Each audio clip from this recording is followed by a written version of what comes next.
आप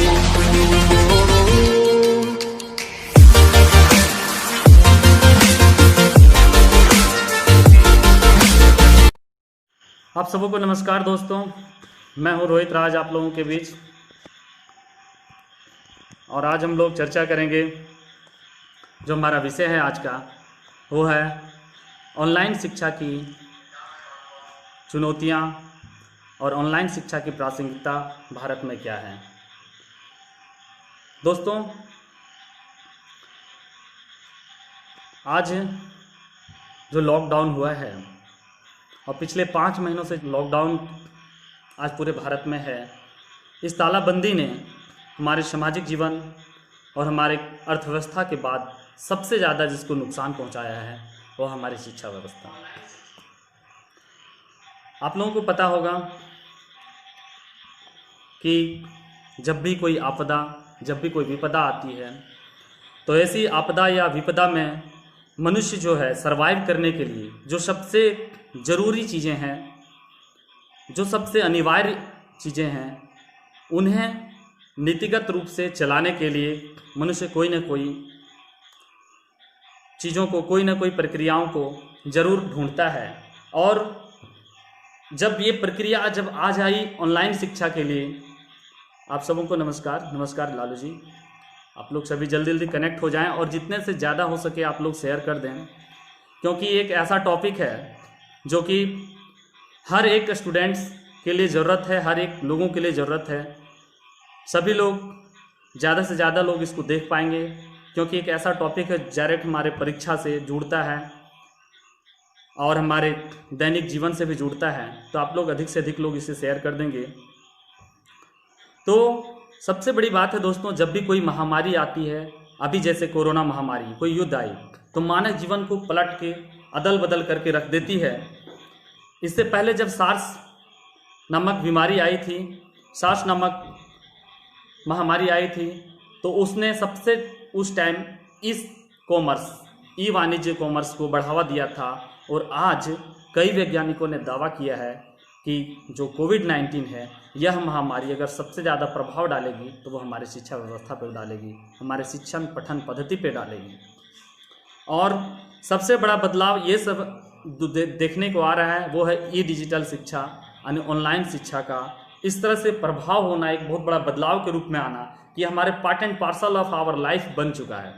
मैं आप लोगों को यहाँ पे कुछ बातें बताना चाहूँगा कि जब सदियों से हमारा भारत जो था वो गुरुकुल में पढ़ने पढ़ाने की परंपरा रही है, यानी यहाँ पे गुरुकुल में लोग शिक्षा दीक्षा ग्रहण करते थे। फिर कालांतर में विकास होते गया और गुरुकुल का स्थान हमारे कॉलेजेस ने, हमारे विद्यालय ने, स्कूल ने, यूनिवर्सिटी ने लिया।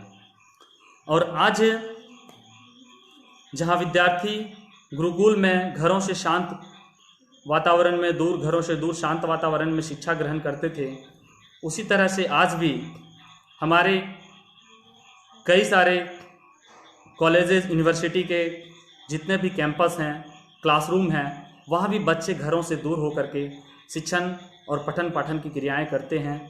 और आज का जो हमारा क्लासरूम है, कक्षा स्थल है, वो इसी अपडेटेड शिक्षा का एक रूप है, जहाँ पे हम लोग शिक्षा ग्रहण कर रहे हैं। लेकिन जो सबसे बड़ी बात है कि आज प्रकृति के एक कहर ने एक झटके में हमारे तमाम शिक्षा व्यवस्था को पलट कर रख दिया। एक झटके में हमें शिक्षा व्यवस्था पे सोचने के लिए मजबूर कर दिया। और इसी को लेकर के कि कई लोग आज ऑनलाइन शिक्षा को जो हैं वो बहुत बेहतर बता रहे हैं, कई लोग इसकी खामियों को भुगत रहे हैं। तो ये तो होना ही है दोस्त। जब कंप्यूटर का आविष्कार हुआ था तो कई लोग कंप्यूटर की खामियों को गिना रहे थे, कई लोग कंप्यूटर को सपोर्ट भी कर रहे थे।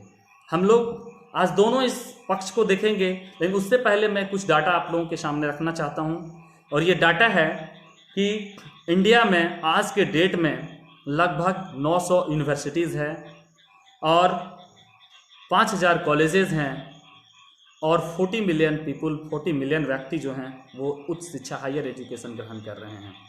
आज जब कोविड-19 हुआ है, कोविड-19 का जब लॉकडाउन हुआ है, तो 186 देशों में 1.2 बिलियन पीपल, 1.2 बिलियन पीपल जो हैं वो मजबूर हो गए हैं उसकी शिक्षा व्यवस्था को ऑफलाइन से ऑनलाइन करने की ओर। इसका एक प्रभाव जो देखने को मिला है, सबसे बड़ा प्रभाव अगर हम लोग कह सकते हैं कि ऑनलाइन शिक्षा का सबसे बड़ा बदलाव क्या हुआ है कि जो कॉलेज और यूनिवर्सिटी हमेशा फ़ोन स्ट्रिक्टली फ़ोन पे प्रोहिबिटेड, सख्त मनाही करते थे कि फ़ोन लेकर के आप कॉलेज कैंपस में नहीं घुस सकते हैं, वो आज बगैर मोबाइल के, बगैर ऑनलाइन, बगैर इंटरनेट के ये संभव हो ही नहीं पा रहा है। वो सारा कैंपस जो है वो मोबाइल तकनीक पर आधारित हो चुका है, यानी कि मोबाइल पे निर्भर हो गई है शिक्षा व्यवस्था ऑनलाइन पे। तो इसे में ऑनलाइन शिक्षा का महत्व क्या है? अभी बेंगलुरु की कोई कंपनी है, बेजू कंपनी, उन्होंने दावा किया है कि कोविड-19 में जो है उसके व्यापार 200% बढ़े हैं। यानी कि आप सोच सकते हैं कि कोई भी महामारी में पता नहीं कितने तरीके से हमारे सभी प्रक्रियाओं को, सभी शिक्षा व्यवस्था को, सभी प्रकार की हमारी जितने भी आर्थिक क्रियाएं सबको पीछे ढकेल दिया, लेकिन जो ऑनलाइन शिक्षा प्रदान कर रहे थे ऐसी कंपनी काफ़ी बूम हुई और 200% उसके व्यापार में जो है वो उछाल हुआ है। तो एक बात था दोस्तों। दूसरी बात है कि लॉकडाउन जब हुआ तो आज हम लोग देख रहे हैं कि तकरीबन 5 माह हो गया और तकरीबन 5 महीने से जो है वो हमारी शिक्षा व्यवस्था, जितने भी कॉलेजेस हैं, यूनिवर्सिटी हैं, क्लासेस हैं, उसमें ताले बंद पड़ गए, सभी लॉक हो गए। और हज़ारों जो हमारे शिक्षक थे, जो एक कह सकते हैं कि शिक्षण पठन पाठन के लिए रोजगार में थे, जो बच्चों का मूवमेंट था, कॉलेज यूनिवर्सिटी, ये सारा बंद हो गया। और जब सारी शिक्षा व्यवस्था रुक गई तो कई देश के कई सारे जो भी शिक्षाविद हैं उन्होंने सबसे पहले इसको ऑनलाइन, इसको डिजिटल करने की प्रक्रियाओं पर जोर दिया। ऐसा नहीं कि डिजिटल पहले से नहीं था, लेकिन अभी ज़्यादा जोर दिया। कोई नहीं सोचा होगा कि स्कूल के छोटे छोटे बच्चे जो हैं, क्लास 2 के 3 के बच्चे, वो भी ऑनलाइन होंगे और वो भी ऑनलाइन शिक्षा पे जो हैं सो ऑनलाइन शिक्षा ग्रहण करेंगे। तो ये एक बहुत बड़ी बदलाव देखने को मिली थी कि हायर एजुकेशन में तो लोग शिक्षा ग्रहण करते ही थे ऑनलाइन, लेकिन विकल्प के रूप में जब देखें तो कि कोई भी ये नहीं सोचा था कि स्कूल के छोटे छोटे बच्चे भी ऑनलाइन आएंगे और वो अपने ऑनलाइन शिक्षा को ग्रहण करेंगे। और पिछले कुछ सप्ताह से कुछ जो शिक्षाविद हैं उन्होंने गूगल मीट के द्वारा, जूम ऐप के द्वारा, व्हाट्सएप के द्वारा, यूट्यूब के द्वारा कई ऑनलाइन प्लेटफॉर्म यानी वेब पोर्टल को शुरू किया और ऑनलाइन शिक्षा देने के लिए, ऑनलाइन शिक्षा को बढ़ावा देने के लिए इन लोगों ने सबसे पहले प्रोत्साहित किया। दोस्तों, हम लोग देखेंगे कि अभी ऑनलाइन शिक्षा चर्चा में क्यों है, ये तो हम लोग जान रहे हैं कि जब आज पूरा देश जब है ठप हो गया है और सारी हमारी पठन पाठन व्यवस्था जब रुक गई है, तो ऐसे में सरकार न कि सिर्फ कई हायर एजुकेशन पढ़ाने वाले, बल्कि सिविल सर्विसेज एग्जाम की तैयारी कराने वाले कोचिंग संस्थान, नीट, IIT, JEE मेडिकल की तैयारी करवाने वाले कोचिंग संस्थान, इवन यहाँ तक कि कई सारी यूनिवर्सिटी ने भी ऑनलाइन शिक्षा को बढ़ावा तो दिया ही दिया। भारत सरकार ने खुद ऑनलाइन शिक्षा और डिजिटल शिक्षा को बढ़ावा देने के लिए कई सारे वेब पोर्टल, कई सारे डिजिटल कार्यक्रम और डिजिटल ऐप को लॉन्च किया। हम लोग पढ़ेंगे, सरकार भारत पढ़े ऑनलाइन एक अभियान को जारी किया, कार्यक्रम की शुरुआत की, ताकि जो ये सोशल डिस्टेंसिंग वाली एजुकेशन है, ठीक है, हम लोग क्लासरूम में होते हैं तो एक के पीछे एक बैठे हुए होते हैं, वहाँ पे कोई सोशल डिस्टेंस, कोई सामाजिक दूरी नहीं होती है, लोग एक दूसरे से आचार विचार, व्यवहार और विचार विमर्श करते हैं। लेकिन ये जो शिक्षा है, इस पे हम लोग जो है सामाजिक दूरी पर आधारित यह शिक्षा है, इसको बढ़ावा दे रही है सरकार। NCERT जिसका नाम है, NCERT national council education research and training, उन्होंने भी सुरक्षित ऑनलाइन शिक्षा के लिए कई सारे बुक जारी किए हैं, ऑनलाइन बुक। सोचिए कि भारत सरकार के साथ साथ कई हमारे शिक्षण संस्थागत शिक्षण व्यवस्था भी ऑनलाइन शिक्षा को बढ़ावा दे रही है। तो किस तरह से ऑनलाइन शिक्षा का महत्व है, ये हम लोगों को आज जानना चाहिए। आज हमारा क्लासरूम या हमारी शिक्षा व्यवस्था क्या है? जहाँ पे हम लोग जिस स्कूल में पढ़े थे वहाँ पे काला एक श्याम बोर्ड, एक ब्लैक बोर्ड होता था, उसकी जगह आज एक वाइट बोर्ड ने ले ली है, स्मार्ट बोर्ड ने जगह ले ली है। जिस चौक से हम लोग लिखते थे उस चौक की जगह आज कई तरह के अपडेटेड मार्कर ने जगह ले ली है। कई तरह के smart board, slide board, presentation board, ये सारे जगहों मतलब ना कि सिर्फ शिक्षा को स्मार्ट डिजिटल बल्कि स्मार्ट भी बनाया जा रहा है। तो स्मार्ट बनाने के ये सारे जो हैं टूल्स हैं, यानी कि अभी कक्षाओं को अगर स्मार्ट बनाना है तो आपको एलसीडी प्रोजेक्टर, स्लाइड, ये सारी चीज़ जो है, ये नए नए जो तकनीक हैं, नए युगीन जो साधन हैं, इससे सुसज्जित आपके कक्षे होने चाहिए। ये अनिवार्य है आपके कक्षे के लिए।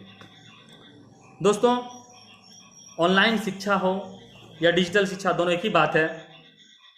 सबसे बड़ी बात है कि कोई भी व्यक्ति कहीं भी इंटरनेट का इस्तेमाल करके इसका उपयोग कर रहा है। पार्क में भी है, वहाँ भी पढ़ाई कर रहा है। मोबाइल के माध्यम से, कंप्यूटर के माध्यम से, वेब किसी पोर्टल के माध्यम से ये वर्चुअल क्लासेस किया जा रहा है और लोग इसमें रुचि ले रहे हैं। सरकार भी शिक्षा को बढ़ावा देने के लिए कई ई लर्निंग प्लेटफॉर्म जो है उसको सरकार जो है सो बढ़ावा दे रही है। लेकिन एक जो डाटा है दोस्तों, वो डाटा ये है कि 2025 तक, अभी 2020 चल रहा है, 2005 साल बाद 2025 तक भारत में जो इंटरनेट यूजर हैं, इंटरनेट उपभोगकर्ताओं की संख्या है, वो 900 मिलियन तक पहुंचने की उम्मीद है। अगर 900 मिलियन पहुंच जाएगी और 2021 में जो है और भी कई, अभी आने वाले टाइम में और भी कई नए यूजर आएंगे, ऐसे में इतने सारे यूजर जुड़ेंगे तो सोच सकते हैं कि ई शिक्षा जो है, डिजिटल शिक्षा, ऑनलाइन शिक्षा जो है, उसका किस तरह से एक व्यापार, किस तरह से एक मार्केट बढ़ेगा। दोस्तों, इसी पे हम लोग पहले बात कर लेते हैं, दोनों पक्षों को रखेंगे, कई सारे मुद्दे को हम लोग देखेंगे, लेकिन जो सबसे कई सारे डाटा को हम लोग जानेंगे। लेकिन हम लोग देख लेते हैं कि कोई भी शिक्षा व्यवस्था है तो इसके दोनों पक्ष, दोनों पहलू हैं, इसके क्या लिमिटेशंस हैं, इसके क्या चुनौतियां हैं। तो सबसे पहले हम लोग देखेंगे कि ऑनलाइन शिक्षा के फ़ायदे क्या हैं, कि क्या फ़ायदा है ऑनलाइन शिक्षा का। तो जो ऑनलाइन शिक्षा का सबसे बड़े फ़ायदा है और सब लोग जान रहे हैं, वो है समय और जगह की पाबंदी नहीं है। कहीं भी लोग अपनी सुविधा के अनुसार अपनी सुनियोजित तरीके से पढ़ाई कर रहे हैं, जिससे टाइम में काफ़ी बचत हो रही है, समय में काफ़ी बचत हो रही है। यानी कि आप सोच सकते हैं कि इसमें ये नहीं ज़रूरी है कि हमें जा कर के किसी कक्षे में, किसी संस्था में जाके पढ़ना ही पढ़ना है। हम अपने रूम में भी, हम अपने घर के बाहर भी, टेरेस पे भी, छतों पे भी, पार्क में भी जा कर के पढ़ सकते हैं। ना समय की बाध्यता है और ना ही जगह की कोई पाबंदी है। दूसरी बात है, जो ये ऑनलाइन शिक्षा है, इसे पढ़ाई करना काफ़ी किफ़ायती हो रही है। लोग किसी भी जटिल मुद्दे पे अपना जो है वो जानकारी जुला लेते हैं, तुरंत वो अपना गूगल करते हैं, यूट्यूब करते हैं। दुनिया में तमाम तरह की जानकारी जो है वो यहाँ पे जुड़ी हुई है और लोग तमाम तरह की जानकारी, किसी भी जटिल मुद्दे की भी जानकारी ऑनलाइन शिक्षा के माध्यम से जुटा लेते हैं। इवन यहाँ तक कि यहाँ पे पुस्तक की किसी ज़रूरत नहीं है, किसी स्टडी मटेरियल की कोई ज़रूरत नहीं है, कोई पुस्तक, कोई स्टडी मटेरियल की कोई ज़रूरत नहीं पड़ रही है। और एक बार अगर हम किसी कोर्स को ऑनलाइन यूट्यूब पे सेव कर लेते हैं, वहाँ पे हम उसे सेव कर लेते हैं, तो उसे बाद में भी देख सकते हैं, वो स्टोर हो जाता है। तो इस तरह से हमें एक बार ऑनलाइन क्लास का वीडियो बन जाने के बाद उसका हम कभी भी इस्तेमाल भी कर सकते हैं। तो इस तरह से हम देख रहे थे कि ऑनलाइन शिक्षा का फ़ायदे क्या हैं, और कई भी फायदे हैं। और सबसे बड़ी फायदा है कि ऑनलाइन शिक्षा है बहुत सस्ती। दोस्तों, आपको पता होगा कि आज जो है उच्च शिक्षा, जो हायर एजुकेशन है, वो काफ़ी महंगी है। तो ऐसे में एक सस्ती शिक्षा, एक सुविधाजनक शिक्षा जो घरों में रह करके प्राप्त की जा रही है, ये ऑनलाइन शिक्षा के माध्यम से संभव हो पाया है।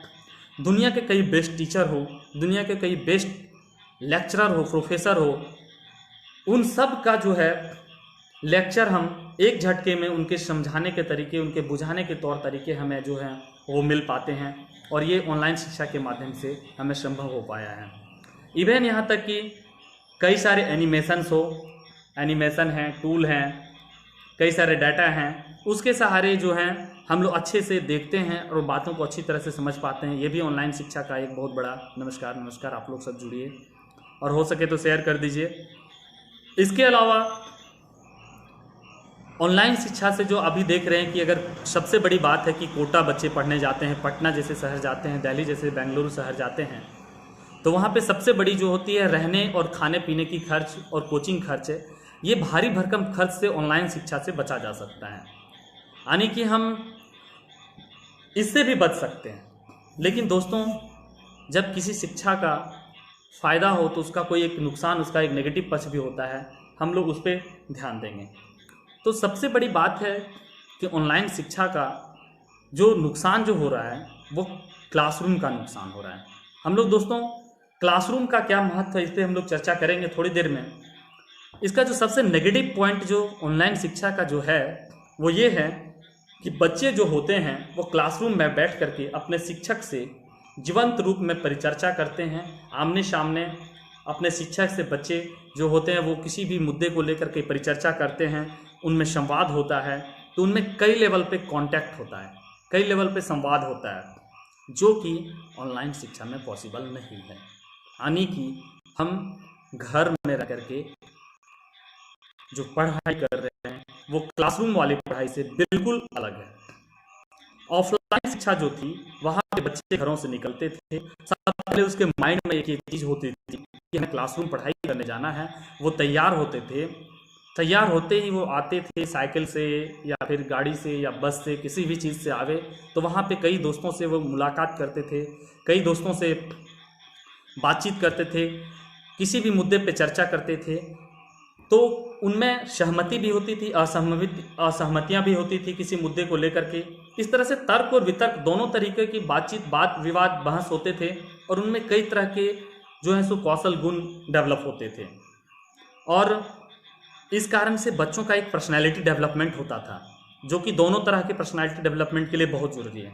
लेकिन आज ये जो मशीनीकरण वाली जो शिक्षा है, आधुनिकीकरण जो शिक्षा है, इसमें ये संभव नहीं हो पा रहा है। ये केवल इन्फॉर्मेशन लेने तक सीमित हो जा रही है, केवल सूचना लेने तक सीमित हो जा रही है। दूसरी बात है कि अभी कुछ दिन पहले आप पेपर में पढ़े भी होंगे कि एक आया था कि सीबीएसई वाले को जो है वो एक याचिका दायर किए थे सीबीएसई वालों पर कुछ गार्जियन, कि उनके बच्चे जो हैं 7 से 8 घंटे, 6 से 7 घंटे लगातार जो हैं पढ़ाई कर रहे हैं मोबाइल पे, तो उनका जो है वो मानसिक रूप से बहुत ज़्यादा वो लोग बीमार हो रहे हैं, उनकी आंखों पे बहुत ज़्यादा, उनकी रोशनी पे बहुत ज़्यादा प्रभाव पड़ रहा है। यानी बच्चे आंखों से भी और मानसिक रूप से दोनों तरीके से बीमार हो रहे हैं। बच्चे का सोसाइटी से कटाव हो रहा है, यानी समाज से बिल्कुल अलगाव हो जा रहा है। जब बच्चे जाते हैं तो सोसाइटी से, समाज से जुड़े होते हैं। जब वो घर जाते हैं तो टिफ़िन का टाइम होता है, बीच में वो कई सारे आउटडोर गेम्स खेलते हैं, उनका भी एक तरह से रुकाव हो रहा है। और केवल सोशल मीडिया से वे कनेक्ट हो पा रहे हैं, जिस कारण से कह सकते हैं कि एक जो सजीव, जो जीवंत जो समाज है, उससे बच्चों में कटाव हो रहा है। क्लासरूम का क्या महत्व है बच्चों के एजुकेशन में, ये चीज़ आप इससे महसूस करते हैं कि क्लासरूम सिर्फ अभी नहीं बल्कि गुरुकुल की जब परंपरा चलती थी उस टाइम भी एक कक्षा स्थल होता था, वहाँ भी बच्चे आपस में जुड़े होते थे। शिक्षण के दौरान किसी भी मुद्दे पे वे वाद संवाद करते थे, असहमति करते थे, उनसे कई लोगों की दोस्ती होती थी। तो उनमें क्या होता था कि जब एक दूसरे से शिक्षार्थी मिलते हैं तो उनसे कई प्रकार के विचारों का आदान प्रदान होता था और वो एक तरह से उपयोगी और कई सारे तर्क शक्ति, जो सोचने समझने की शक्ति है, उनमें विकास होता था। क्योंकि क्लासरूम और कैंपस एक ऐसा स्थान है जहाँ पे दोस्तों ना असमानता है, ना कोई भेदभाव है, यानी सामाजिक भेदभाव से अलग, ठीक ना। आप वहाँ पे कह सकते हैं को एजुकेशन, वहाँ पे कई सारे मतलब लड़के भी पढ़ रहे हैं, लड़कियाँ भी पढ़ रही है। तो ये सारी चीज़ जो है बच्चों में एक कह सकते हैं कि उनके मन में कई सारे भय और कई सारे चीज़ों को दूर रख करके उनमें एक आपसी प्रेम और भाईचारा का संदेश फैलता था, जो कि ऑनलाइन शिक्षा में पॉसिबल नहीं हो पा रहा है। ऑनलाइन शिक्षा में आज हम घरों में बैठ करके, तकिए में सो करके भी सब चीज़ तरीके से देख रहे हैं। लेकिन दोस्तों हाँ, इसमें एक चीज़ जरूर हो रहा है कि जो शिक्षक हैं वो जरूर तैयार होकर के सामने आकर के पढ़ाई कर रहे हैं, लेकिन बच्चे जो हैं वो ना अच्छे तरीके से। कहा गया है कि जब आप पढ़ाई करते हैं तो आपका मानसिक भी और शारीरिक दोनों जो है वो एक जगह पे कंसंट्रेशन होता है, तो आप किसी भी चीज़ को 100% ज्ञान कर सकते हैं, 100% ग्राह्य कर सकते हैं। लेकिन एक साइंटिस्ट भी हैं, प्रख्यात साइंटिस्ट कस्तूरीराजन, उन्होंने कहा है कि जो सीखने समझने की जो ये उम्र है, इस उम्र को आप एक तरफा जो है मोड़ दे रहे हैं तकनीकी आधारित शिक्षा पे। तो इस तरह से बच्चों में जो है वो सभी प्रकार के चरित्र का विकास, पर्सनैलिटी, एक व्यक्तित्व का विकास नहीं हो पा रहा है। कई सारे नेट में अवांछित अनवांटेड मटेरियल्स भी आ जाते हैं, बीच में ऐड आ जाते हैं, जो कि आपके कह सकते हैं कि कंसंट्रेशन को भंग करता है। तो जब क्लासरूम नहीं होगा, जब कैंपस नहीं होगा, और ऐसे स्थान के अभाव में क्या होगा कि ऑनलाइन और डिजिटल शिक्षा जो होगी, ये मशीनी आधारित शिक्षा, ये केवल हमें ज्ञान अर्जन करने की शिक्षा हो जाएगी, केवल सूचना संग्रह करने की एक जगह हो जाएगी। यहाँ पे सभी प्रकार के चारित्रिक विकास का नहीं हो पाएगा, क्योंकि दोस्तों शिक्षा का प्रथम लक्ष्य जो है वो है चरित्र का निर्माण करना, चरित्र का विकास करना, पर्सनैलिटी का डेवलपमेंट करना, जो कि इन ऑनलाइन कक्षा में बच्चों में संभव नहीं होता दिख पा रहा है। दूसरी बात है दोस्तों, जब बच्चे आपस में किसी बात को लेकर के कंपटीशन करते हैं, क्लास में प्रतिस्पर्धा करते हैं, तो उनमें कई सारे कौशल बुद्धि का भी विकास होता है। और अगर इसका अभाव हो जाएगा तो बच्चे जो हैं, जो लॉकडाउन में जो ये एक विकल्प के रूप में जो ये ऑनलाइन शिक्षा प्रदान की जा रही बच्चे में, वो केवल एक तरह से कह सकते हैं आप कि सूचना लेने तक सीमित रह जाएगी, आने की खाना पूर्ति करेगी, बच्चे पूरी तरह से सीख नहीं पाएंगे। यह शिक्षा एक तरह से कहा जाए कि मूल्यों पर आधारित शिक्षा जो है, मूल्यों पर आधारित शिक्षा व्यवस्था को चोट कर रही है, प्रहार कर रही है, उसे क्षति पहुंचा रही है। तो क्या ऑनलाइन शिक्षा बिल्कुल इसे खारिज कर देना चाहिए एक सिरे से? क्या ऑनलाइन शिक्षा बिल्कुल ही बेकार है? तो इस मुद्दे पे हम लोग अभी चर्चा करेंगे। नमस्कार रंजन जी, आप लोग सभी जुड़िए। तो हम लोग सबसे पहले देखेंगे कि ऑनलाइन शिक्षा की जो स्थिति है भारत में वो क्या है, सरकार द्वारा क्या प्रयास किए जा रहे हैं।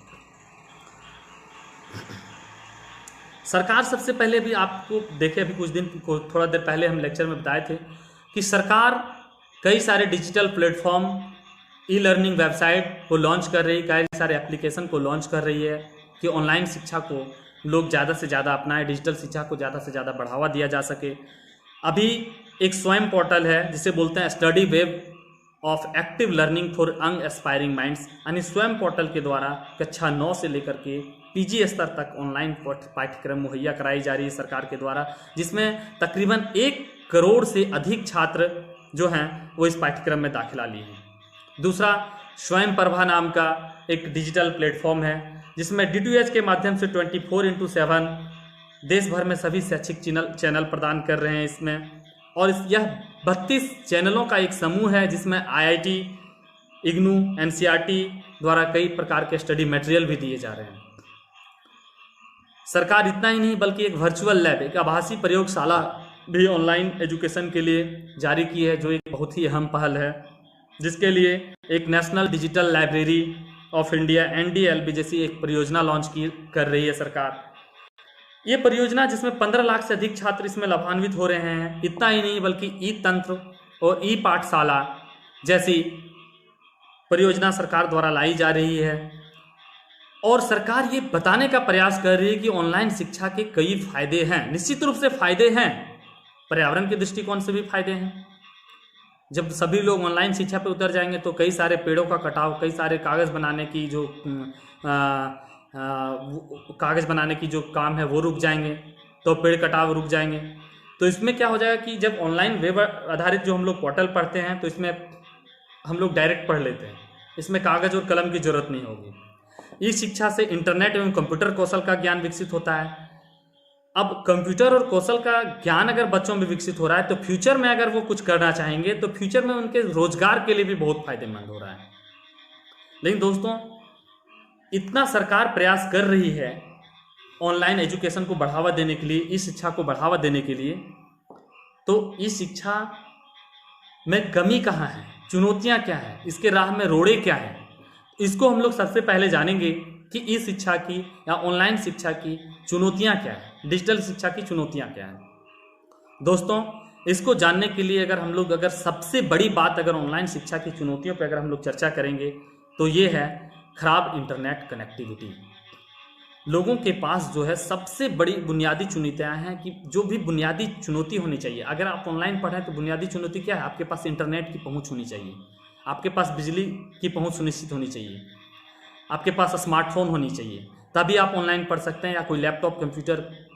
तो ये जो बुनियादी सुविधा है इसका पहुंच लोगों तक हो, इसकी सबसे बड़ी चुनौती है। दोस्तों एक डाटा है कि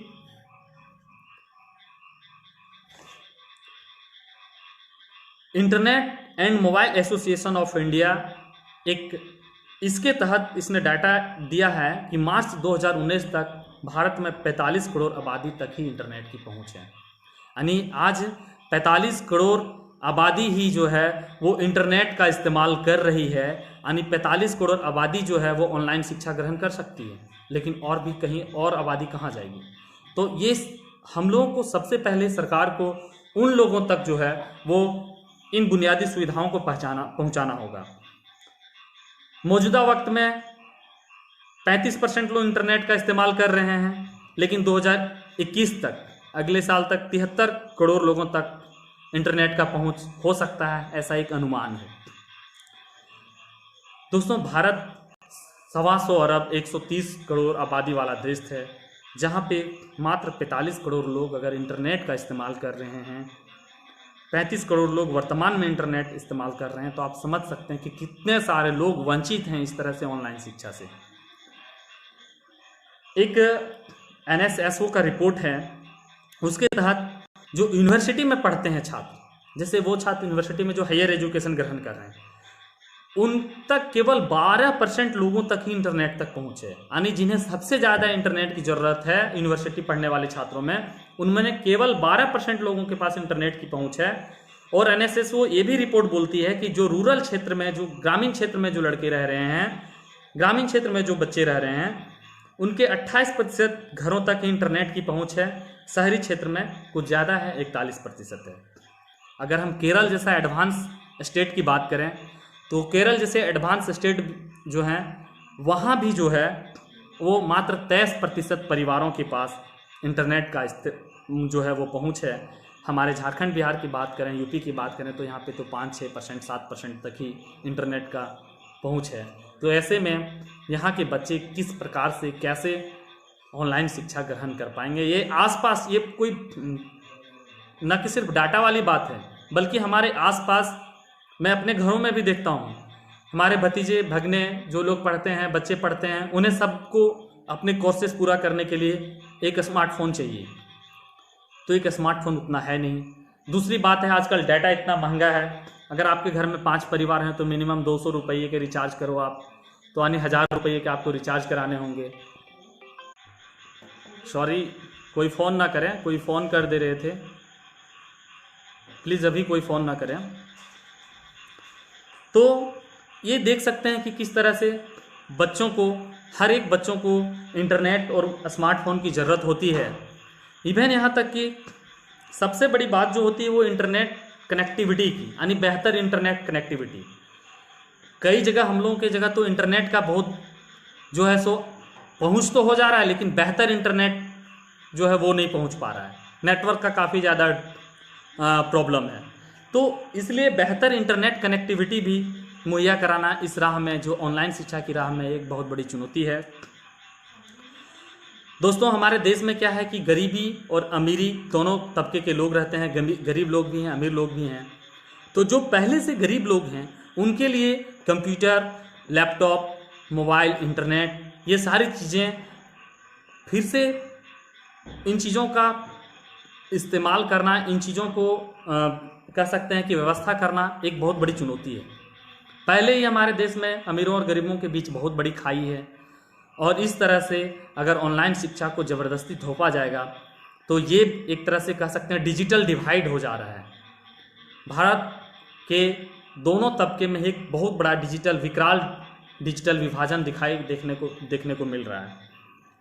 कई जानकार बोलते हैं कि जो ऑनलाइन शिक्षा है वो हमारे समाज में पहले से ही व्याप्त जो भेदभाव है इसको और भी बढ़ावा देगा, इसको और भी मजबूत करेगा। कई सारे देश के एक बड़े तबका जो है, बड़ा जो देश का जो कह सकते हैं कि कई सारे तबके हैं वो स्मार्टफोन, कंप्यूटर, डाटा, इनके पास जो है इन सुविधाओं का अभाव है। ऐसे में ऑनलाइन शिक्षा कैसे सबों तक पहुंच किया जाए? अभी भी जो है हमारे झारखंड में कई सारे दलित हैं, आदिवासी पिछड़े हैं, जहाँ पे बेहतर इंटरनेट की पहुंच नहीं है। तो वो जो तबका है वो इस गुणवत्तापूर्ण शिक्षा से बाहर हो सकता है। ये हमें ध्यान रखना होगा, ये सरकार को भी ध्यान रखना होगा कि किस तरह से एक सुदूर इलाके में जहाँ पे आदिवासी हैं वहाँ तक इंटरनेट और वहाँ तक ऑनलाइन शिक्षा की, स्मार्टफोन की पहुँच सुनिश्चित होनी चाहिए। और सबसे बड़ा सवाल जो है दोस्तों वो ये है कि शिक्षक और छात्रों के बीच जो है जो एक कन्वर्सेशन होता है, जो एक आपस में पारंपरिक एक सामाजिक जुड़ाव होता है, वो कहाँ जाएगा? ये अगर ऑनलाइन शिक्षा ही थोपा जाएगा तो टीचर और स्टूडेंट के बीच जो जीवंत संवाद होता है, जो एक सजीव कांटेक्ट होता है, वो कहाँ जाएगा? जब क्लासरूम में शिक्षक आते हैं और वो संवाद करते हैं, कन्वर्सेशन करते हैं बच्चों के साथ, तो वो ना सिर्फ मतलब कई सारे भौतिक वो इस्तेमाल करते हैं, चीज़ों का टूल का इस्तेमाल करते हैं, डस्टर लाते हैं, चौक लाते हैं, कई सारे टूल्स लाते हैं, लेकिन ऑनलाइन शिक्षा में ये सब पॉसिबल नहीं है।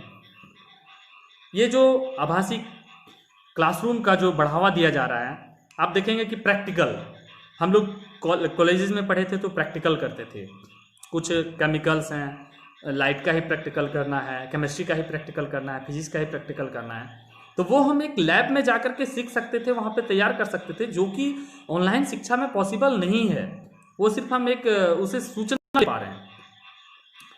अगर शिक्षक और छात्रों के बीच संवाद नहीं होगा, बच्चे अगर घरों से निकल करके अपने दोस्त नहीं बनाएंगे, गेट खोलो,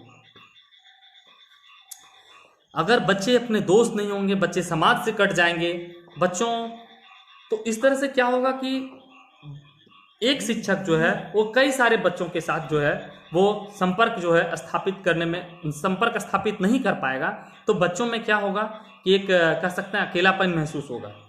छात्र अगर बिना शिक्षक और बिना सहपाठी के जब अकेलापन महसूस करेगा तो उन पे हो सकता है कि तनाव या टेंशन की प्रक्रिया भी हो जाए।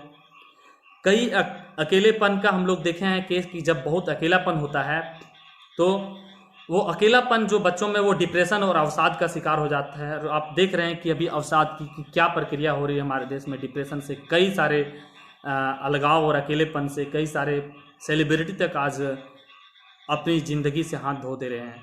तो बच्चों में तो ये आम बात है। कई सारे बच्चों से हम खुद जाकर के जीवंत रूप में संपर्क स्थापित किए हैं, उनसे पूछताछ किए हैं, तो उनका जो अभी सबसे बड़ा साथी है वो मोबाइल है। यानी कि उनके घर के गार्जियन के पास भी ये टाइम नहीं है और शिक्षक तो उस तरह से संवाद कर नहीं पाते हैं। बच्चों में उनके फ्रेंड्स, उनके दोस्त, सहपाठी बन पा नहीं रहे हैं। तो बच्चों में एक टेंशन, एक डिप्रेशन बढ़ता जा रहा है। तो इस तरीका से अकेलेपन के कारण डिप्रेशन और अवसाद से वे ग्रसित हो सकें, यह एक बहुत बड़ी समस्या है ऑनलाइन शिक्षा की राह में। अभी कई शहरों में क्या है कि जो है सो ऑनलाइन शिक्षा के लिए जूम ऐप के द्वारा या गूगल मीट के द्वारा जो है वो ऑनलाइन शिक्षा को बढ़ावा दिया गया। लेकिन इसमें भी कई सारे इसमें तकनीकी समस्या आ रही है। नेटवर्क का सबसे बड़ा समस्या है, प्राइवेसी की समस्या है। शिक्षक छात्र दोनों में एक प्राइवेसी जो होनी चाहिए वो प्राइवेसी की चुनौती आ रही है। तो देख सकते हैं कि ये ऑनलाइन शिक्षा एक लंबे समय तक संभव नहीं है। भले ही आज लॉकडाउन में यह एक विकल्प के रूप में एक शिक्षा दी जा रही है। हाँ, हायर एजुकेशन के लिए जो उच्च शिक्षा है वहाँ पे आप पैरेलल चला सकते हैं, लेकिन जो लोअर एजुकेशन है, जो स्कूली शिक्षा है, वहाँ से ले करके कॉलेज लेवल तक जो है वो ऑनलाइन शिक्षा जो है ऑफलाइन शिक्षा ही ज़्यादा कारगर सिद्ध होती है। हाँ, ऑनलाइन शिक्षा वहाँ पे एक ऑप्शन के रूप में, एक पैरेलल शिक्षा के रूप में हो तो बहुत बढ़िया होगी। दोस्तों, सबसे बड़ी बात हम अपने घरों में ही देखें तो इंटरनेट कनेक्शन के बाद कहीं इंटरनेट की स्पीड नहीं है, तो कहीं बिजली नहीं है, तो कहीं घरेलू इंटरनेट नहीं है। जब इन सारी समस्या है तो इन सारी समस्याओं का क्या राह हो, आगे क्या प्रयास किया जाना चाहिए कि ऑनलाइन शिक्षा को ज़्यादा कारगर साबित किया जा सके। तो इसके लिए हमें सबसे पहले क्या, ऑनलाइन शिक्षा देखिए आइडियल नहीं है, आदर्श नहीं है, लेकिन ये जरूर एक शिक्षा जो है, यह शिक्षा जो है वो एक तरीके से कह सकते हैं कि ऑप्शन के रूप में, वैकल्पिक रूप में बहुत बेहतर है। लोग बोलते थे पुराने जमाने में, हमारे जब हम लोग बच्चे होते थे तो बोलते थे नो नॉलेज विदाउट कॉलेज, यानी अगर आप कॉलेज नहीं गए, कैंपस नहीं गए, यूनिवर्सिटी नहीं गए तो आपको अच्छे तरीके से नॉलेज नहीं। ये सही बात है दोस्तों। हमारे देश में कई सारे पर्याप्त स्कूल कॉलेज उपलब्ध नहीं हैं, इसलिए ऑनलाइन शिक्षा व्यवस्था को सिर्फ और सिर्फ वैकल्पिक रूप में और पूरक दोनों रूप में समझा जा सकता है। अगर ज़्यादा कॉलेजेस नहीं हैं, ज़्यादा यूनिवर्सिटियां, स्कूल नहीं हैं, तो ऑनलाइन शिक्षा के माध्यम से जो दबाव वहां बन पा रहा था उस दबाव को हम लोग कम कर सकते हैं। अभिभावक और बच्चे जो हैं अपने अपने ढंग से पढ़ने पढ़ाने का जो है उसका भी आज़ादी है, समय की बाध्यता नहीं रहेगी। हो सकती है किन्हीं को दिन में सुविधा ना हो तो रात में वो बच्चे पढ़ पाएंगे। तो ये सारे फायदे और घाटे दोनों को देखते हुए कई सारे जो आगे की राह है, उन राह को जो है सरकार को प्रयास करना होगा। तो अगर हमें ऑनलाइन एजुकेशन को अगर मजबूत बनाना है, सफल बनाना है, तो सबसे पहले हमें बुनियादी ढांचे जो हैं उनको विकसित करना होगा। और इसके बुनियादी ढांचे हैं सभी लोगों तक इंटरनेट, बिजली, स्मार्टफोन इत्यादि की पहुंच सुनिश्चित करना, इस बुनियादी ढांचे को मजबूत करना, और खास करके वैसा ढांचा जो ग्रामीण क्षेत्र है, क्योंकि शहरी क्षेत्रों में हो सकता है ये बहुत अच्छा हो, कई लोग इसको सपोर्ट भी कर रहे हैं, लेकिन ग्रामीण क्षेत्रों के लिए एक बहुत बड़ा बोझ है। किसी गार्जियन के लिए फिर से उन्हें एक नया मोबाइल खरीदना, उन्हें इंटरनेट मतलब सुविधा करवाना, लैपटॉप, लाइट, बिजली, ये सब बहुत बड़ा बोझ लग रहा है। तो सबसे पहले सरकार को ऐसे तबके जो ग्रामीण क्षेत्र हैं या सुदूरवर्ती इलाके हैं जहाँ पे इन चीज़ों का अभाव है, सरकार को उन जगहों पे चीज़ों की पहुँचाने होगी। और सबसे बड़ी बात है इंटरनेट इस्तेमाल करने वाला जो डिवाइस है, ठीक ना, जो तकनीक है, उन्हें घर घर तक पहुँचाना होगा। स्मार्टफोन, कई गरीब छात्र हैं उन्हें स्मार्टफोन मुहैया कराना होगा, क्योंकि हम देखते हैं मौजूदा समय में मात्र 29 करोड़ जो है एक डाटा NSSO की डाटा है, नेशनल NSSO की डाटा के अनुसार मात्र 29 करोड़ स्मार्टफोन यूजर हैं, यानी 29 करोड़ स्मार्टफोन यूजर। उसमें स्टूडेंट कितने होंगे आप समझ सकते हैं। अमेरिका है, यूरोप है, भारत में तो आज ऑनलाइन शिक्षा पे जोर दिया जा रहा है, या फिर पिछले 2-4-5 साल से जोर दिया जा रहा है, लेकिन अमेरिका और यूरोप जैसे कई विकसित देश हैं जहाँ पे तकरीबन दशकों साल पहले, 10-15 साल पहले ऑनलाइन शिक्षा पर बढ़ावा दिया गया था, लेकिन वहाँ भी वहाँ के बच्चे जो हैं वो ऑफलाइन कक्षा यानी कैंपस और क्लासरूम आधारित शिक्षा को जो है उसकी मांग को बढ़ावा दे रहे हैं।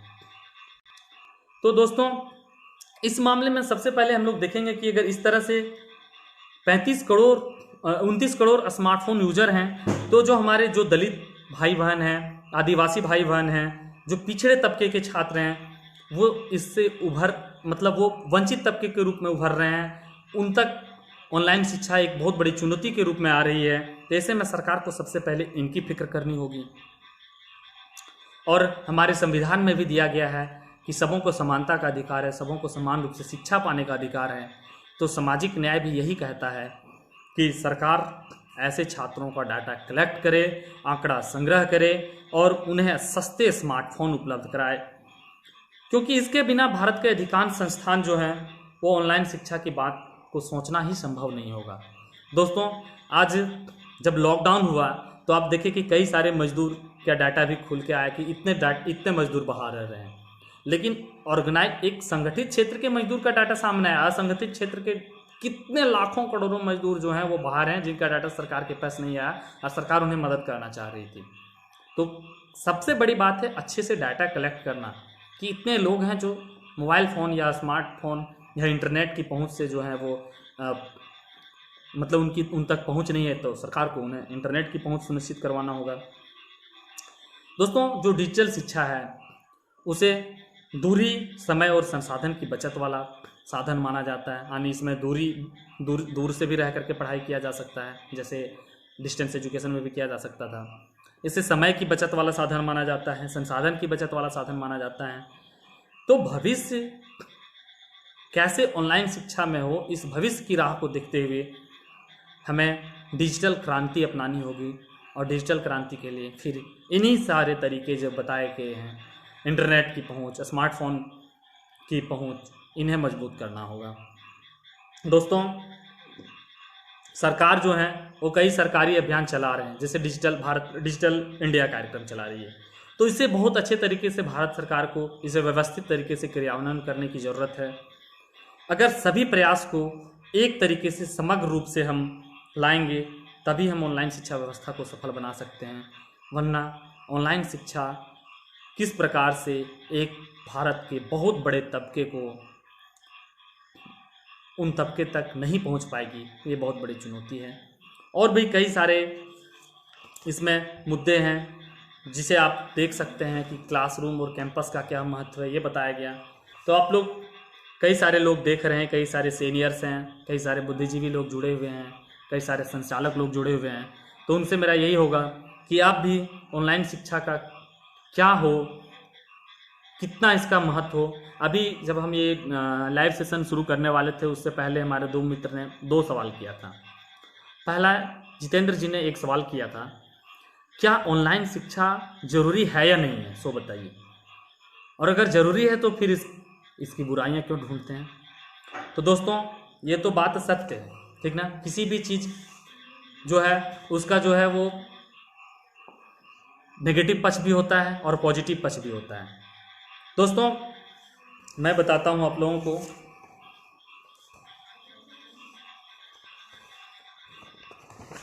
और दूसरा पूछे थे कि क्या एडवोकेट मनीषा मैडम पूछी थी कि क्या जो छोटे छोटे बच्चे हैं उनके लिए ऑनलाइन शिक्षा कितना कारगर है। तो ये मेरा व्यक्तिगत रूप से मानना है कि जो छोटे बच्चे हैं जिन्हें स्कूल पढ़ना होता है उनके लिए ऑनलाइन शिक्षा बहुत फायदेमंद नहीं है। उनके लिए क्लासरूम और कक्षा स्थल में दी जाने वाली शिक्षा सबसे ज़्यादा कारगर है, क्योंकि वहाँ उन्हें बहुत कुछ सीखने को मिलता है। उन्हें कई सारे डायमेंशन, उनके कई सारे विकास होते हैं, उन्हें कई सारे जो हैं वो कह सकते हैं कि आप लोगों से अपने दोस्त बनाने के मौके मिलते हैं, समाज से लगाव करने का मौका मिलता है। उन्हें स्कूल के बीच में गैप में आउटडोर गेम्स सीखने का मौका मिलता है, प्रकृति से, वातावरण से जुड़ने का मौका मिलता है, शिक्षक से, मैडम से, सभी लोगों से पढ़ने, अलग अलग तरीके से पढ़ने से। तो बच्चों जो निम्न स्तर की शिक्षा है, जो लोअर एजुकेशन है, वहाँ पे ऑनलाइन शिक्षा बहुत कारगर नहीं है। हाँ, जो हायर एजुकेशन है, कॉलेज यूनिवर्सिटी में पढ़ने वाले छात्र हैं, उनके लिए ऑनलाइन शिक्षा जरूर फायदेमंद है। तो इस तरह से इसका ये दोनों पक्ष था। दोस्तों, आप लोग, कई लोग देख रहे हैं, आप लोग भी एक तरह से चाहें तो आप लोग भी कमेंट सेक्शन में बताएं कि ऑनलाइन शिक्षा का क्या नेगेटिव पॉइंट है, क्या पॉजिटिव पॉइंट है, इसके लिए क्या चुनौतियां हैं और भविष्य में आगे इसके क्या राय हैं, सरकार को क्या प्रयास करना चाहिए, अभिभावक को, छात्रों को क्या प्रयास करना चाहिए, ताकि जो हमारे शिक्षा व्यवस्था जो समग्र रूप से चली आ रही है, जो परंपरा चली आ रही है, उसमें कोई बदलाव ना आए। कोरोना आज है, कोरोना कल खत्म हो जाएगा, लेकिन शिक्षा व्यवस्था जो है वो सदियों तक चलेगी और सदियों तक रहेगी। तो हमें इन्हें बचाना है, हमें इन्हें अच्छे तरीके से सॉल्व करना है। दोस्तों, तो आप लोग कमेंट सेक्शन में ज़रूर बताइएगा ऑनलाइन शिक्षा के और भी क्या पॉइंट्स हैं, क्या होने चाहिए, क्या इसके भविष्य में राह होने चाहिए। ठीक है दोस्तों, आज का सेशन इतना ही। फिर आगे हम लोग examhai.com फेसबुक पेज पे पुनः आएंगे। यह examhai.com फेसबुक पेज एक बहुत ही अच्छा एजुकेशन पोर्टल है।